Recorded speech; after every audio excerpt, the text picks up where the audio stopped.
Spanish is the second biggest language in the world, so it's no wonder you want to learn it.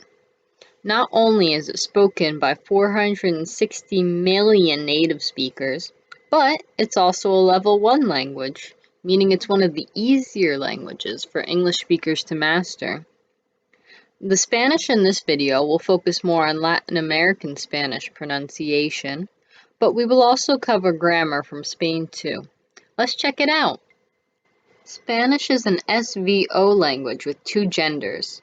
SVO means that the basic sentence follows the same word order as English, subject, verb, object, such as I have some bread or Gerardo eats an apple.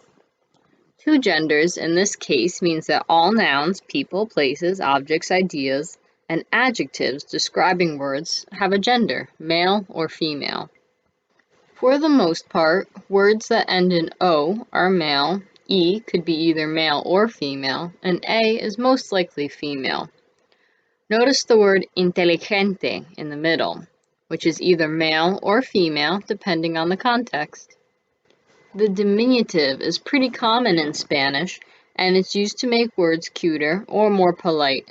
So, while casita could mean a small house, it's more likely a cute house, and tecito is a polite way to offer someone tea. The augmentative is much less common, but it's used to make words large. Soltero means bachelor, while solterón is more similar to an old widower. Making a word plural is pretty easy too. If it ends with a vowel, just add S, and if it ends with a consonant, add ES. Notice that words that end in N or L usually use their accent when becoming plural. The subject part of the subject-verb-object order is made up of nouns, or more specifically, subject pronouns. If you want to use any of the nouns we just learned, it would fall under the singular third-person category, because words like Adrián and the dog can be replaced with he and it.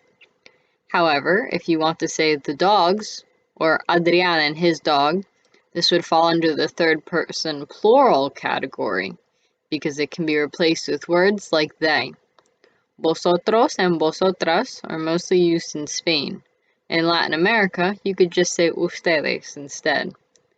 Vos is used instead of tú in certain countries in South America, like Argentina. Pay attention to the 6 different categories, because you're going to need them next. A verb represents an action or an existence. When you look up a verb in the dictionary, it will be in the infinitive, which is the English equivalent of to dance, to speak, to sing, to be. Infinitives in Spanish usually end in AR, ER, or IR. If you want to actually use the verb in the sentence, you have to change the ending of the verb so it matches with the subject pronouns that we just learned. Watch out, because even though tú and vos mean the same thing, certain countries will use the same ending, and certain countries will use a completely different ending for vos, so we won't really go over that form of vos here. But if you want to learn more about it, I'll provide some links in the description. On the bottom of the slide, you will notice that when we use multiple verbs in the same sentence, the first verb must match the subject, but all other verbs in the sentence will be in the infinitive. In order to make something negative, just put no in front of the first verb. This is true for all tenses. Yo no bailo, ella no quiere bailar, no tengo naranjas. One of the first issues that English speakers come across in the language is knowing the difference between ser and estar. Both of them mean to be.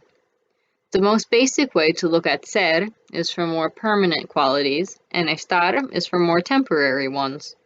A more inclusive way to look at it would be ser answers who and what questions, while estar answers where and how. Finally, the most intensive way to tell the difference is to study this list and see what's considered what.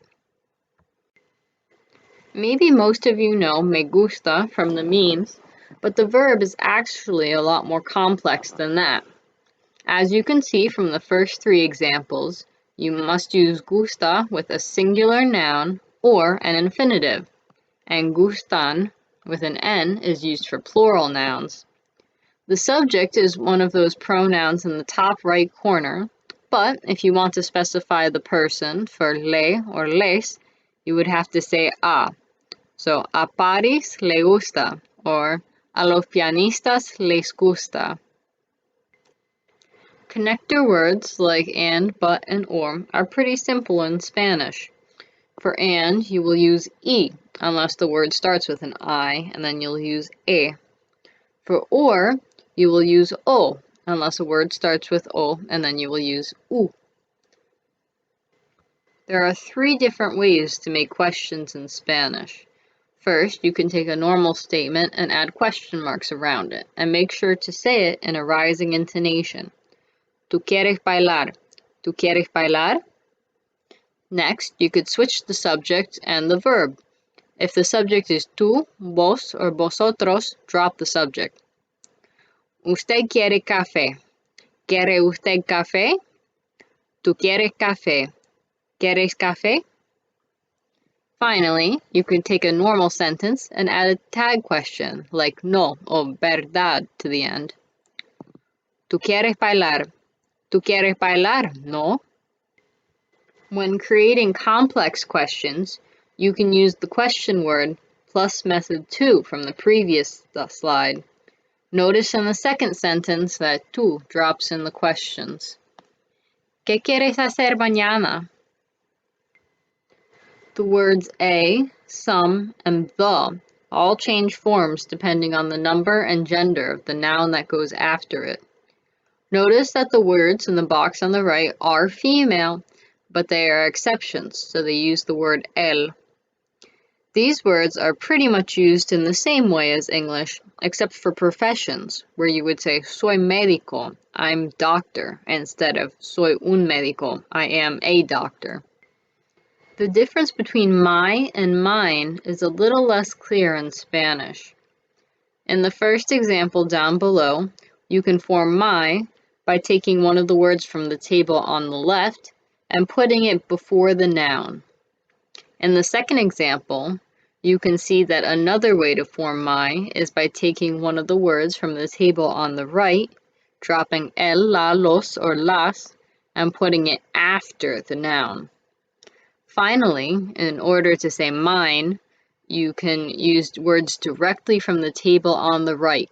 But watch out, because if this word comes after a form of ser, like el verde es tuyo, it will drop the el, la, los, or las. Also, make sure that no matter what table you pick it from, the words must agree in gender and number. There are 3 determiners in Spanish: este, for something nearby, ese, for something far, and aquel, for something very far away. These words must always agree with the noun of the sentence, even when separated by a verb, like in the first sentence. Esta es una cosa interesante. Remember to make it agree by gender and number. However, if there is no noun in the sentence and you're just talking about something in general, you should use esto, eso, and aquello instead of the previous determiners. Esto es muy interesante. Aquel hombre buscaba eso. Notice that for that example, we have 2 there. Aquel hombre, which is agreeing, and eso, which is just this general determiner. Felicitaciones! You made it to the end of Grammar Part 1. Now I know that was a lot of content, and you're probably going to want to study up on that. So I've left a lot of links in the description so you can focus on the hard part. I hope that you're still ready to go on with Grammar Part 2. I'll see you in the next one.